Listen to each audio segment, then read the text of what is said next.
আমরা অনেক সময় ঈশ্বরের কাছে মানত করি যে প্রভু তুমি আমাকে যদি এই জিনিসটা করো বা আমার সন্তানকে তুমি যদি সুস্থ করে দাও, আমি তোমার গৃহে 10,000 টাকা বা 5,000 টাকা বা তারও বেশি যে কোনো অ্যামাউন্ট, আমি এই টাকাটা আমি তোমার গৃহে ধন্যবাদ স্বরূপ দেব। কিন্তু যখন আমরা পেয়ে যাই তারপরে কিন্তু আমরা আসলে দিই না। পবিত্র বাইবেল বলছে যে তুমি যদি মানত করো তাহলে সেটা পূর্ণ করিও, আর যদি পূরণ করার ক্ষমতা তোমার না থাকে তাহলে সে মানত না করাই ভালো।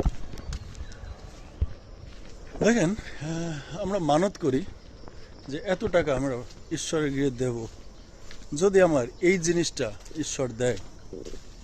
দেখেন, টাকা পয়সা ঈশ্বরের কিন্তু অভাব নেই, কারণ এই পৃথিবীটাই তার, এই বিশ্ব ভূমণ্ডলই তার, সমস্ত কিছু তার। সুতরাং আপনি টাকা দিয়ে, সম্পদ দিয়ে ঈশ্বরকে আপনি কিনতে পারবেন না। কিন্তু ঈশ্বর আপনার অন্তরটা দেখেন। তিনি দেখেন যে আপনি কথা দিয়ে কথা রাখছেন কিনা। তিনি দেখেন যে আপনার অন্তরটা কতটা খাঁটি, আপনার অন্তরে কোনো দ্বিধা দ্বন্দ্ব বা কোনো সমস্যা আছে কিনা। আপনি যদি অন্তর থেকে প্রভুর কাছে কোনো কিছু চান এবং সেই মানতটা যদি আপনি রাখেন, ঈশ্বর আপনার অন্তরটা দেখেই কিন্তু আপনার সেই কথায় উত্তর কিন্তু দেবেন।